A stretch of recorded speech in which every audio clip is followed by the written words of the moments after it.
so I got another motorcycle. Another motorcycle needs another battery to maintain. I could go and get another battery tender. I've got it on my truck, my big truck. I've got it on a couple other motorcycles. But I was wandering the Harbor Freight store today, go figure. And I came up, I saw these Viking battery charger maintainers. It's $27, typical 20% off coupon, so I figured why not? If it sucks, I'll take it back.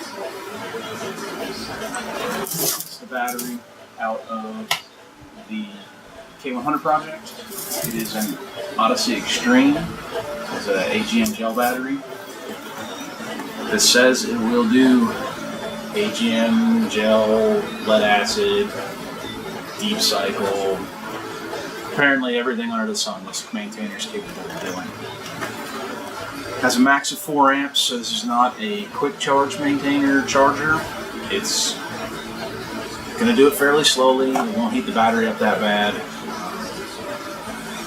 Since it's a maintainer, theoretically, when it reaches peak voltage for a 12-volt battery, it should switch itself off and then just look to float the charge. We'll see. I'll check the voltages on it and see what it's up to.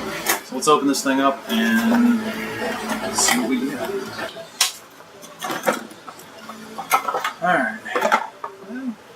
It's got a rubber over mold.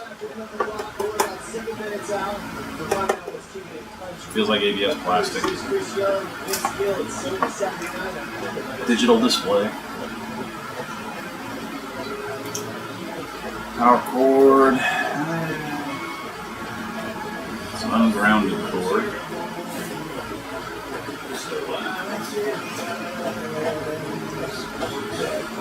This is pretty twisted. Alright. No. About 6 foot of cord.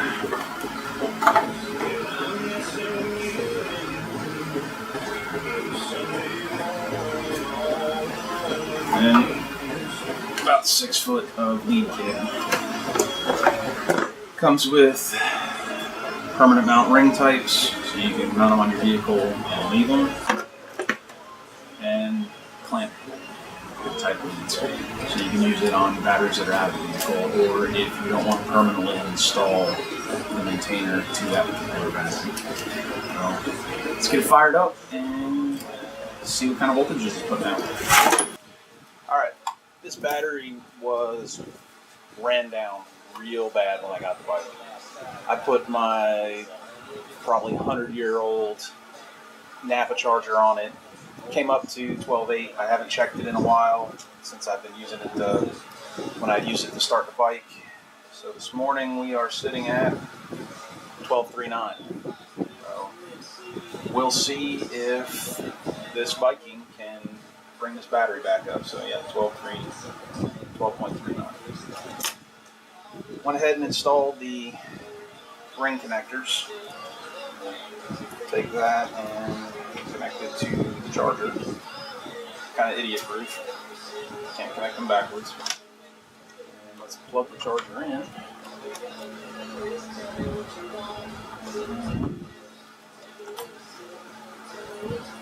It's reading the current voltage, and now it's at 12.6. It's got a little digital display. Let's see, mode. 12 volt AGM, 12 volt deep cycle, cold 6 volt. So we'll set it on 12 volt AGM, and I guess we'll let it chug along. See what she does. Right now it's feeding.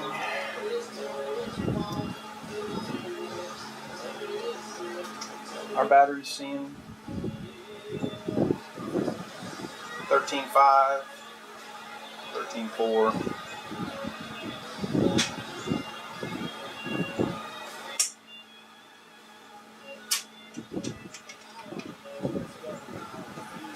$13.53, and the display is showing.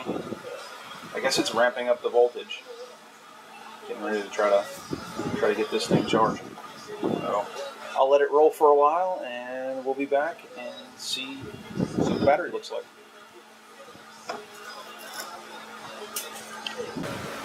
Alright, just doing a quick check on it, and it's running 3.6, not 3.6 amps. Box says 4. I'm saying that's pretty darn close. And the voltage showing 14. The little doohickey shows 14.2, 14.3. The charger voltage display seems to be running about 0.2 volts behind my multimeter. That's a true RMS Radio Shack meter. Let me check it here with my Fluke.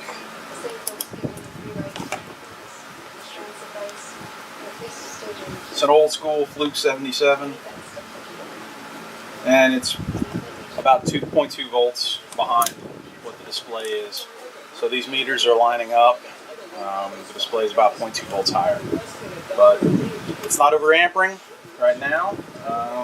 Check that with the old Craftsman clamp-on amp meter, and steady going. We'll see you in a bit. Alright, so we started looking at this Viking battery charger on a different battery. That AGM battery that came out of the BMW, it would never click over to maintenance mode. Never got up to full voltage. So I think the battery's actually bad, and I'm going to have to go exchange it. So what I did in order to see what's really going on with this charger, I plugged it up to my wife's bike. It went through, it turned red, it volted up to 14.2 like it was on the other one. And then when it realized that the battery was at full capacity, it switched over to green, and it's gone into maintenance mode.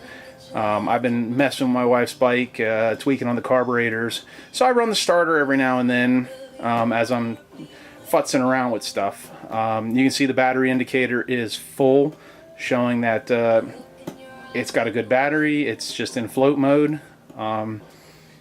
So far, I seem to like it. Every time I've checked it with the amp meter, it's putting out exactly what it said it's putting out.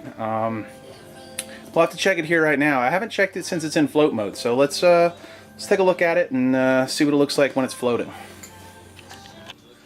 Alright, with the amp meter hooked up now and it's in float mode, it looks like it's running right around 1 amp.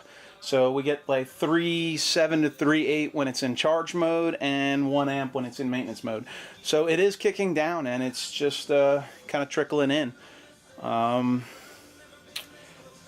happy with it. $27, my 20% off coupon. It's a pretty good deal for what seems to be a decent charger. Now, with all things from Harbor Freight, reliability is always a question. But they seem to be wanting to step up their game. So there you have it, the Viking battery charger. If you need something for one of your power sports, or maybe a long-term stored, classic car, muscle car, something like that, you just want to make sure the batteries stay topped off. I've got one in my diesel truck. The only thing I really use it for is to pull the motor, pull the camper. So I'd fry my batteries soon if I didn't have a maintenance charger on that. And they're 2 batteries, and they're 2 big, expensive batteries. But I'll keep using it, and if I have any problems with it, I'll let you know. Have a good one.